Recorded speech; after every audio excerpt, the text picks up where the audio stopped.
Vamos lá, galerinha. Vamos ver aqui, vamos fazer o comentário do teste, tá? O que estuda a sintaxe? Estuda as relações, né? Que as palavras ou orações mantêm entre si, né? A sintaxe estuda o contexto, né? As palavras dentro de um contexto.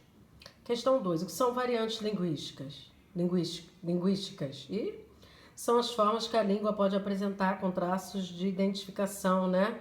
As variadas formas, né, que a linguagem pode assumir, né? A questão 2 são as variações ditadas pelo tempo. Não, isso aí seria a variação histórica, né? A letra A. A letra C, divide-se em culta e informal. Isso aí é a linguagem, né? A letra D, caracteriza-se por diferenças locais no campo fonético, no vocabulário, né? Ou vocabulário, tal. Não tem nada a ver aí com variação linguística, né? A letra A, número 3. A função metalinguística ela é centrada em qual elemento da comunicação? Não saiu comunicação no final, né? A função metalinguística ela é centrada no código, né? A metalinguística, essa função, ela tem preocupação com a linguagem, a palavra explicando a própria palavra, né? O conceito de uma determinada palavra. Então, é a letra D. A letra A não pode ser porque no emissor.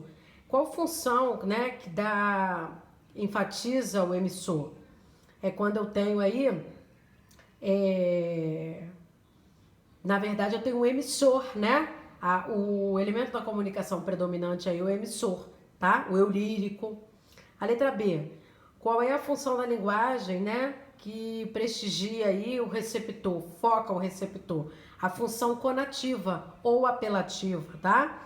Quando eu tenho o objetivo aí de persuadir, convencer alguém a comprar ou a fazer algo. A letra C. Qual é a função, né? Que foca aí na mensagem. Que função é essa? É a função poética, tá?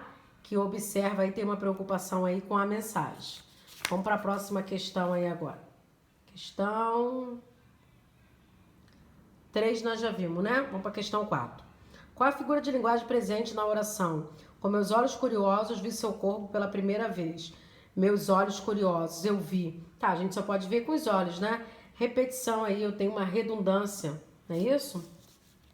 Então, a função aí, nós temos aí a função não, perdão, pleonasmo, né? Essa figura de linguagem. Sinestesia é quando envolve os sentidos. Paradoxo, a ideia contraditória. Gradação é a sucessão de que pode crescer ou decrescer, né? Sucessão de fatos, de situações, tá? Questão 5. Marque a alternativa que tem um conceito de linguagem. Linguagem é a faculdade humana da expressão. Letra A. O uso individual do sistema linguístico é a fala.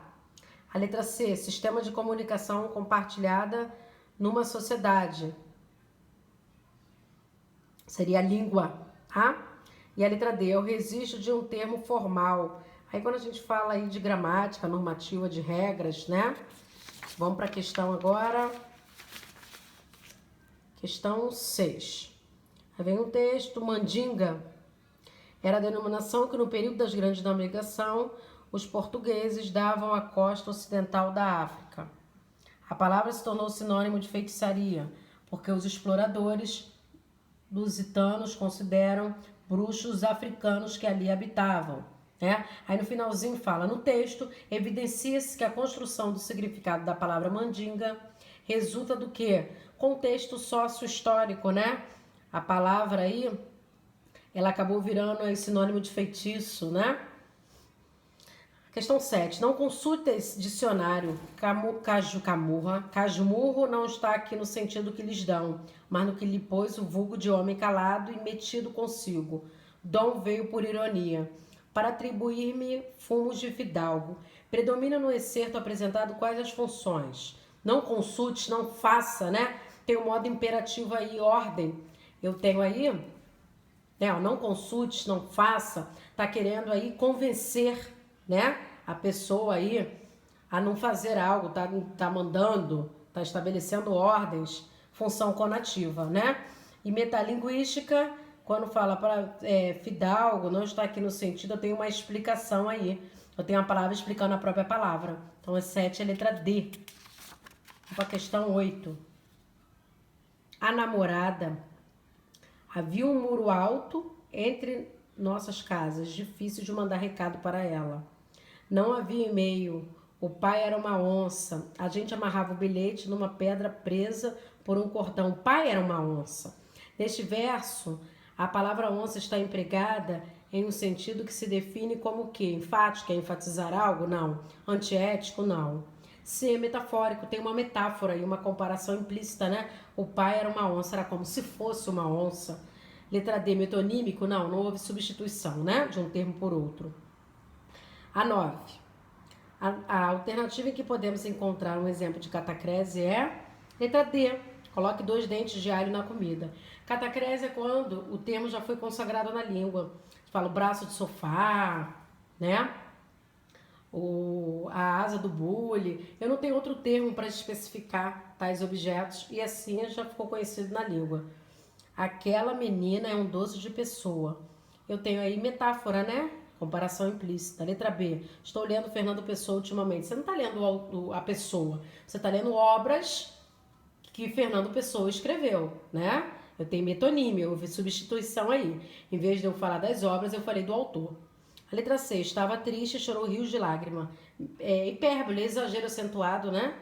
Questão 10. Considera os versos do poema O Elefante de Carlos Drummond de Andrade, transcritos abaixo, e todo o seu conteúdo de perdão, de carícia, de pluma, de algodão, jorra sobre o tapete. A figura de linguagem construída a partir de uma relação entre os campos semânticos evocados pelo título do poema e de seus versos acima destacados é a ambiguidade. Não, ambiguidade é duplo sentido, né? Campo semântico, gente, quer dizer sentido, tá? O que quer dizer aí? A letra B. Ficou ruim aqui agora. Apóstrofe. A letra C, antítese. A letra D, eufemismo. Eufemismo, né? Todo o seu conteúdo de perdão, de carícia, de pluma, de algodão, jorra sobre o tapete, né? Pegou uma situação ruim e abrandou essa situação. É a letra D, D de dado. Tá bom, galerinha? Quaisquer dúvidas aí, só vocês me chamarem aí. Me chama no WhatsApp, me chama no grupo, tô à disposição de vocês, tá bom? Beijoca, saudade de vocês.